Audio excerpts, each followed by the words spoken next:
Hi and welcome along to AFTV News Daily. Hope you guys are having a great day today. It is the weekend. It's Saturday. Doesn't seem that way all the time because of what's been going on. It's almost sometimes like every day feels like the same day because you're at home. So the kids are not at school, you're not at work. So it just doesn't seem sometimes like the weekend, but it is the weekend. It is Saturday and it's great to be here. It's great to be alive, and I hope all you guys are doing well right now. Big up the guy that I met whilst I was out on my little walk this morning.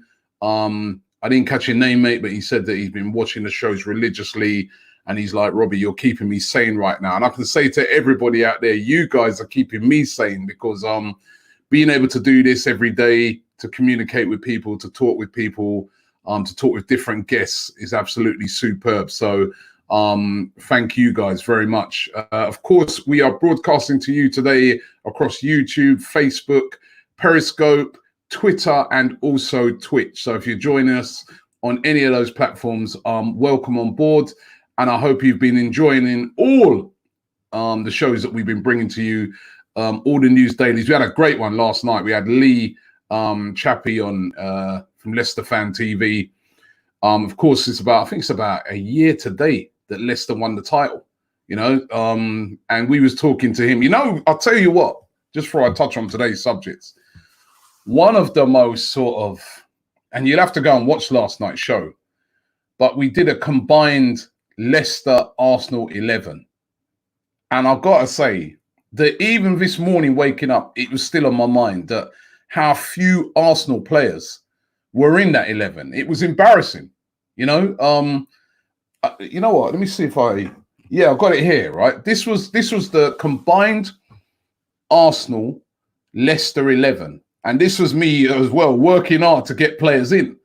It was Leno in goal, Pereira of Leicester left back, Sionchu, Evans, and Saka. So Saka got in there at left back, but that's the only Arsenal player in the back four. In the midfield, no Arsenal players. Midfield's always been an area of strength for Arsenal, but I couldn't get no Arsenal players on current form in there. It was Ndidi, Maddison, and Tielemans. That was the midfield. And then up front, Aubameyang, Vardy, and I squeezed in Pepe. I squeezed him in, because he did make a very good case for Harvey Barnes being in there. It was that was pretty damning when I saw that. That was 1, 2, 4 Arsenal players in that 11. And there lies the problem at the moment with Arsenal, where we've got to get some quality players into our team, and the quality players that we do have to start performing. Mesut Ozil should walk into that team, but I can't justify him being in there at the moment, if I'm being honest. So that was pretty damning, and it shows the work that Arsenal have to do to get back to where every Arsenal fan wants them to be. It's got a hard job for Mikel Arteta. Really is a hard job, and whether he'll get the funds or not, that's another matter. I mean, I recommend to you guys that you watch the All Guns Blazing podcast. DT was not happy at all with what he's seeing going on at the club at the moment. He made some brilliant points. Make sure you check it out. It was absolutely brilliant. But on the whole football thing, will we see football? We talk about it every single day. There's still all this talk about football behind closed doors. Closed doors, man. Emirates, empty. With football being played there, it will seem weird. That's if it even is at the Emirates. Because there's a lot of talk that it could be played at neutral venues. So instead of playing out all the games at the various teams home and away, there's a plan by this Project Restart, which is the organisation that's trying to get these games going, to play the games behind closed doors, but at neutral venues. And there's been talk of St George's Park, there's been talk of Wembley, there's been talk of having 10 venues where you could play the games across.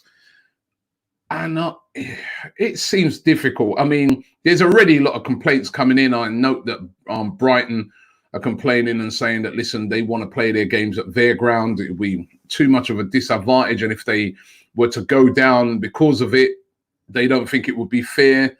We're being told that we'll need about 40,000 tests for players and staff. Now, there's no way they can roll that out until all of the key workers, NHS staff and things like that are tested first.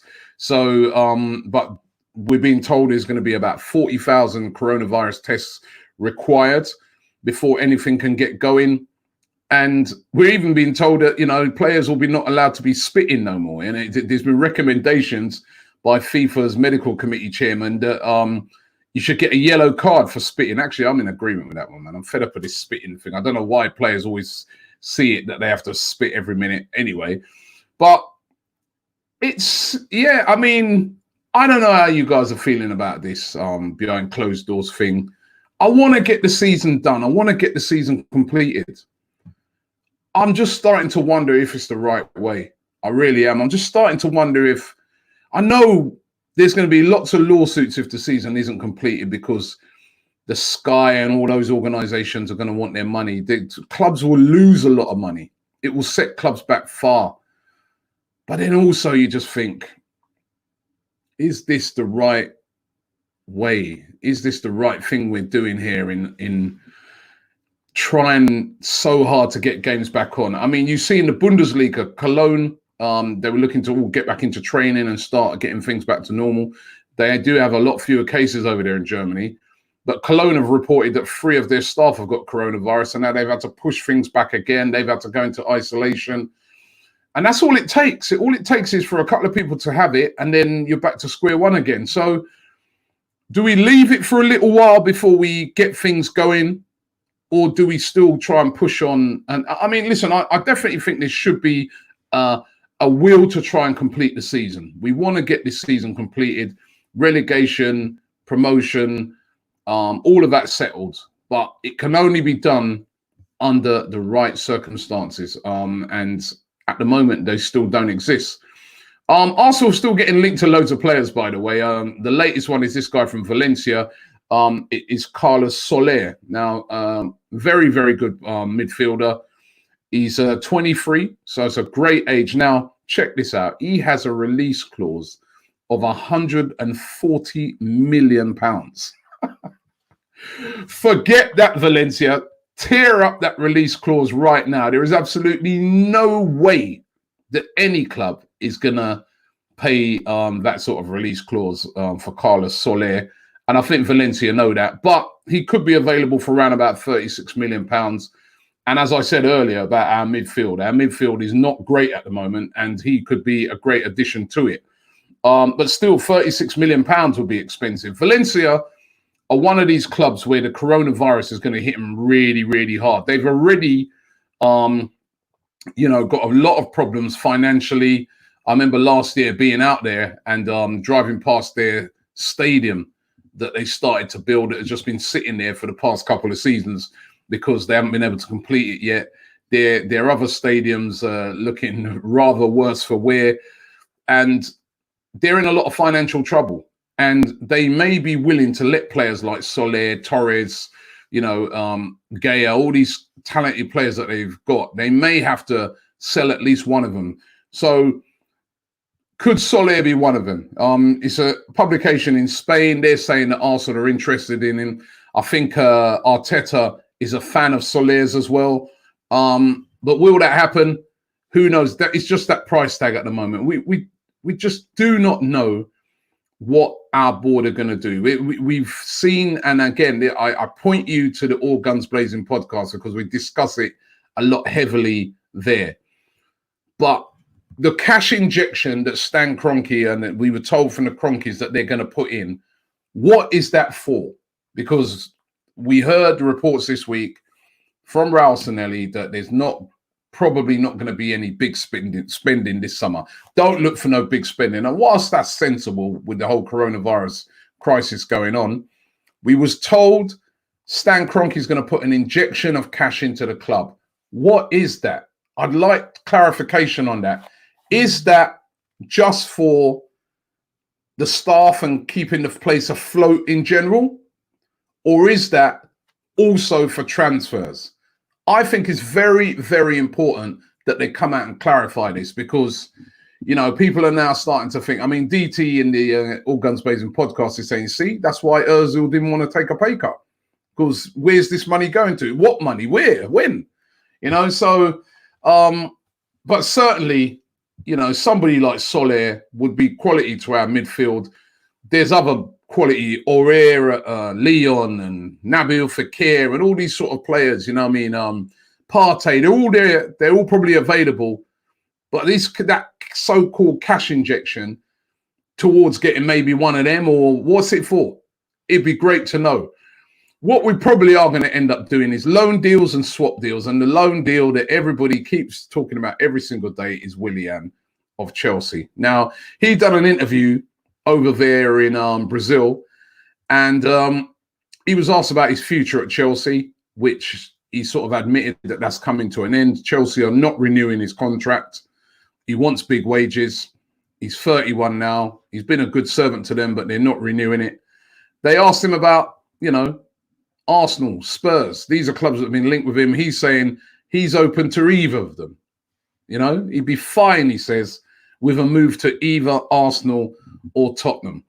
I just do not want to see this one happen. I mean, yeah, even that being fine to either of them. I mean, for a Tottenham fan, how does that go down? Because he famously turned Tottenham down at the last minute. Remember, he was due to sign for them, you know, done the medical, everything, and then opted to go to Chelsea, which wound up every single Tottenham fan. How would they feel now if he turned up there? And I don't really want him turning up at Arsenal either. You know, the fact that he's even saying he's fine and going with both of them, just go to Tottenham or go somewhere. I don't want him at Arsenal. We just do not need the signing of Willian. And the more I think about it, the more I say to myself, why? £120,000 a week's wages he wants. Why would we commit to that? We're already paying David Luiz 120 grand. As people have been pointing out, we are not a retirement home for these ex-top players of other clubs. Let them go and retire somewhere else, right? If anything, look to young players, look to youth. Or you know what? Why not hold on to the old boy we've got ourselves in Aubameyang? He's 30. He's younger than him, actually. Why not hold on to him instead of maybe going to get another one that, you know, you heard Lewis, he was on the show the other night. He was saying that, you know, one of the things about him is that he lacks end product. You know, can be a very frustrating player, even though very talented. So for me, I don't want Willian. I don't want Willian. And the fact that he's there, you know, either of them would be fine. No, you stay at Chelsea or go to Tottenham or go somewhere else. I don't want him at Arsenal. I don't know what you guys think. Let's get into some of your comments this Saturday. See you guys are thinking about that. Loads of comments coming in. Vinu says, I don't think so. I don't think we need him unless we get rid of Ozil first. I think I'm not sure if he's on about Soler or Willian. Even if Ozil was to go, why would we need Willian? You know, wrong position. He wouldn't replace Ozil. I'd rather Ozil, if I'm being honest. Tom says, Arsenal or Spurs? Of course you're going to say Arsenal. Yeah, he probably would say Arsenal. As I said, he'd get a lot of grief over there at Spurs because they don't like him at all because of what he did all those years ago. But I'm not keen on him myself. Daniel says, Robbie, we will miss out on the best free transfers because of no Champions League football. Players prefer to go to Spurs, i.e. Willian Fraser. I heard that Fraser's saying he wants to go to Spurs. He can go to Spurs. Fraser and Willian can go to Spurs because we don't need either of them. We don't need them. We've got wingers. Why do we need any of those two for? Nah, you know. Ash Million says, if that was Willian's statement and any team will do, I wouldn't even bother. He's not above the team, and he's definitely not going to put the Gunners on the same level and of scummy Spurs. And I agree with you, mate. I agree with you. You know what I mean? Go to somewhere else. You know what I mean? This guy says, breaking news, we signed Partey. Yes, if only. If only, mate.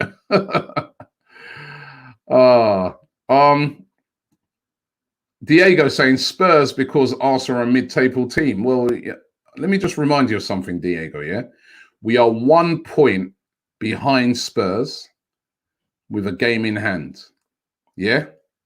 So if we're a mid-table team, Spurs are no better than us, right? Because at the end of the day, if we win that game in hand, we're above Spurs. Or even if we don't win that game in hand, they're 1 point above us. It's not like they're miles of millions of miles above us. And I'm confident that we would have finished the season above them, or we will still finish the season above them. Spurs, to me, are a team. We're a team in decline. I think Spurs are even in more decline and even more mess right now. And I think that Mourinho thing was a big error by them. At first, I thought to myself, that's a good move by them. But now you're starting to see that Mourinho's done. That's my opinion. By the way, we're supposed to have expressions on tonight, so I'll be able to put some of these things to him as well. This guy says Willian doesn't care because he's won the Premier League, FA Cup, Europa League. He's 32. He just wants a good wage for his final years of football. That's very, very true. Go and earn that good wage somewhere else and not at Arsenal. We don't need him. We don't need him. Somebody can tell me why we need him. Please tell me why we need him. Ideahead says any will do. So in other words, Willian is desperate to be signed up. Well, he is. It's well known that he wants to stay in London. He loves it in London. He wants to stay in London. But go somewhere else. Go somewhere else, man. I'm not interested in Willian. Me personally. Frank Emery says we need experience. He's such a quality player, and he would bang in goals for us. He's not banged in goals, a lot of goals for Chelsea. And we've got experience. We've got enough experience. Still got Aubameyang's experienced enough. We don't need him, man. Don't need him. Limo says any will do. That translates to whoever is going to pay me the most money. And again, a lot of people are starting to see that. And Frankie says, you're right. We need youth like Edouard, but he would be good. Edouard could be, they want about 25 million for him. DLG says, why Arsenal have any interest in wanting to sign Willian from Chelsea is more of a reason to believe that we as a big football club are showing the football world that we are moving like Fisher Athletic. Robin says he has £120,000 a week at Chelsea, and I think he wants the same or even more. That doesn't make sense when we cut wages by 12.5%. I don't think we need a winger at all. Centre back, right back, central midfielder, CAM should be priority, and that's true. That's a very good point that guy makes, right? Because what would it be like? He comes in on 120 grand a week, and there's other players who've taken a wage cut. They'd be like, what? I've taken a wage cut and you're giving this guy 120 grand a week? No chance. I bet some of those players are, starting to question even the wage cut thing, saying to themselves, why?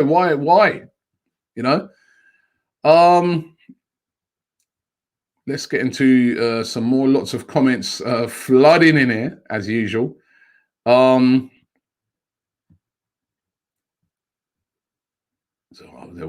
Where was that one I was just looking at a minute ago and it just flashed past me? Right, Jay Ferguson, he says, I think Arsenal fans, we need to be realistic about transfers. The talk at the moment is that we're really struggling in terms of money and we won't be able to buy anymore. So does the board get a pass? No. The board, it's a tough time for every football club. I was chatting to the guy last night, Lee, from Leicester. I asked him, have your players taken a pay cut? He said, no. The owners are saying that they're going to cover things. He was talking in glowing terms about how he feels the Leicester owners are the best owners in the Premier League. And you can't argue with that. They are great owners. He said there's no talk of pay cuts for the players, right? And you look at it at Arsenal, and I said again, what is Stan going to be putting in? He said about his Cronkies are going to put money into the club to stabilise things. I really do think it would be nice to tell the fans what that's going to be. What is that money you're putting in? What is it going towards? Is it just the staff? Or is some of that money, because the staff should come first, because, you know, very important. They're working hard behind the scenes. We need those people. So that's very important. But is any of that injection going to go towards players? What is the injection? How much is it? Be interesting to know. But the thing is now that Stan Kroenke owns 100% of the club, he doesn't have to tell us. He never used to tell us much before. Now he doesn't have to tell us anything. He can just put out a statement and say, yeah, I'm going to put in a cash injection. You know? So it's worrying times. It's worrying times. Why were Arsenal one of the first top Premier League clubs to come out and talk about pay cuts and stuff like that and actually implement it? Why? Leicester haven't done it. Man United haven't done it. Chelsea, City, Liverpool. Why us? Why are we in so much more trouble than them? We're supposed to be one of the richest clubs in the world. It's worrying. It's worrying. This guy says, if you had to take back either Van Persie or Fabregas in their prime, who would it be? Taking into account our current team status, it would be Fabregas, because we lack that, you know, creativity in midfield. We lack that quality in midfield. So it would definitely be Fabregas. We may have to depend on some of our young players going forward if we're not going to be spending. And as this guy says, Smith Rowe is a quality player. He's done very well on his loan deal. So maybe it might have to be people like that coming in. Andrea says the cash injection was no more than $5 Kroenke found in his pockets. You know, Gani says, Robbie, Kroenke is a fraud. Listen, we don't know if he's a fraud or not, but we need to know what's happening. This is where transparency has a big effect. Transparency and honest. Come out and say, you know what, we've got no money, man. We're broke. It's rough. Times are hard. Which they have kind of said, but we ain't got no money and we won't be doing anything, right? Then everybody knows. Or we put a cash injection in, none is short, and Stan's had to put a cash injection in. This cash injection is only going to go towards keeping things afloat and sorting out the backroom staff and general staff around the club, right? Or option 3, it's to sort out all the backroom staff around the club and also some money, 20 million, 30 million, to help with transfers. But we ain't hearing nothing. We're just hearing a cash injection. I could turn around and say a cash injection. You know? What is it? What is the injection? Andy Clay says, why tell the fans how much money? I think it would be good to give a general idea, even if we don't know exactly how much money it is, a rough estimate. Or if you don't want to reveal that because of transfers, you know, you want to keep your powder dry, just say that there's going to be money there for transfers. But we don't even know that. Where's that money go? What's it for? We don't know. Bishop says, Bishop Cognac says, how can we believe anything the owner says when all they have done is lie to us? And that is the perception sometimes because of the way in which things have been done.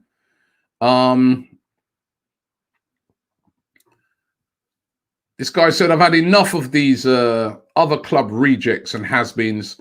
I don't want to see Willian near our grounds unless we play Chelsea. And I can't say I disagree with him. You know, we don't need Willian.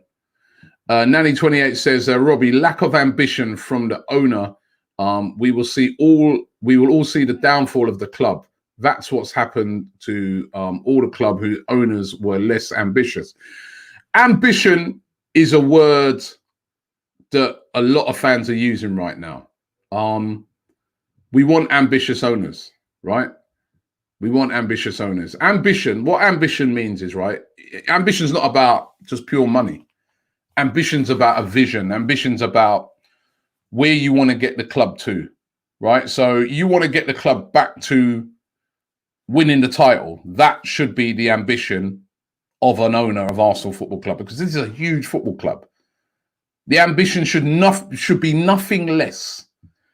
If the ambition is anything less than that, you shouldn't own the club. You should not own Arsenal Football Club if your ambition is not to win the league. If it's anything less than that, you need to sell it. So I want to know what the ambition is. And if you're ambitious to win that, you could go through tough times. We know it's tough times at the moment, unprecedented. There's going to be no income from tickets from now till the end of the season. They're going to have to refund back people their money. We know that, right? We're not in the Champions League. That's a loss of income. Possibly not even in the Europa League. That's a loss of income.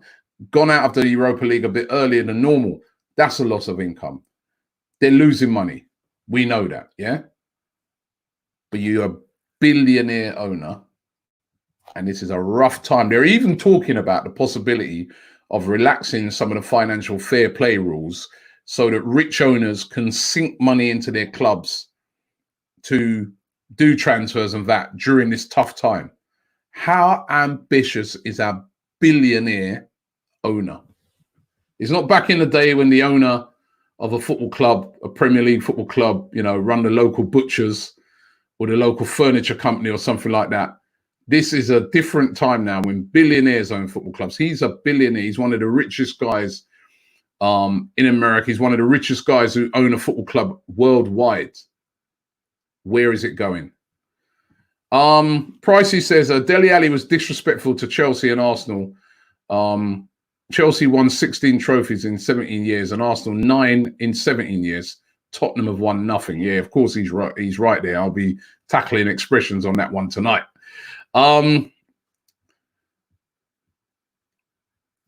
Eddie M says, Robbie, what do you think about our top 4 chances if the season does continue? It's going to be difficult. Games behind closed doors, that's going to change the dynamic of things. It's so hard to predict because of this behind closed doors thing. I don't know. It depends. The teams that are going to come out on top are the teams that adapt to that the best. It's also going to be down to fitness. How fit are the players? The teams that are the fittest teams that come out of this, the fittest, are going to do very well with it. So, and I do think it'd be an advantage to the very best clubs because, you're not going to have the factors of crowds and that, it's going to be just down to pure ability. So, but it's hard to predict. It's really, really hard to predict. I do think we'll finish above Spurs though. Regan says, same story every year, Robbie. The whole pandemic just gives them an excuse we really can't argue with. That's true. Kingsley says, last night's joint 11 shows that we don't just need defenders. We also need midfielders. We do not need Willian. And of course, he's right. And I've been saying that from the time. We need midfielders as well. I don't think our midfield needs to improve. That used to be a power of strength for us. At the moment, it's not. Or the guys that are in midfield need to step up, especially Ozil. He should be Ozil in a combined 11 with Leicester. Ozil should be walking into that, walking in, and he's not at the moment. Kalkinen says, I'm an Arsenal fan from Ethiopia, and I hate to see Arsenal fans hating Spurs more than Man United. It's different here. Love from Ethiopia. Well, it might be like that in Ethiopia, that the hatred is more for Man United. I can tell you right here, man, it's Spurs first. 100%. I don't like Man United, but Spurs, nah, that comes first by a mile. Let's get a few more. I'm going to get a couple more. Aspotolis, probably didn't pronounce that right. Apologies, mate. He says, we're in a difficult situation. We have one of the highest wage bills in the Premier League. That's very true. That's very true. Chindu asked a question, Stan Kroenke or Mike Ashley? Well, I'll tell you what. There'll be some Arsenal fans saying, boy, there's not a lot of difference right now. Let's get a few more here. Damon says, a lot of people are blaming Kroenke, but Raul is running the club. So look at him, Edu and Vinay. No, well, no. I don't agree with that. They're not running the club. Their job is recruitment, and they're running certain aspects of the club. But Stan Kroenke owns the club, right? So at a time like this, those guys can only work with what they got. Yeah, they're running the club, but Stan Kroenke will say, here's £1 million, work with that. And then they got to work with that and do the best they can with that. Just like then when they get those players, Arteta's got to do the best with that. But the guy right at the top now could turn around and say, well, actually, I'm not going to give you $1 million. I'm going to give you 20 million. Work with that. Then that makes their job even better because, and easier because then they can go and get better players. So ultimately, is how ambitious is the owner of the club. And ambition right now might involve a cash injection to help out with transfers because things are rough at the moment. And it'd be nice to know what it is. 2 more we're going to do here. Pego says, hi, Don Robbie. Kroenke should just sell the club. Look at Newcastle. They had a lack of ambition and the fans forced Mike Ashley out. And look at them now. Saudi owners will be more ambitious. They'll certainly have a lot of money. They certainly will have a lot of money. And that's going to be a big problem to Arsenal because that's another big boy here. And Grant agrees with that last guy. He says, Raul does run the club.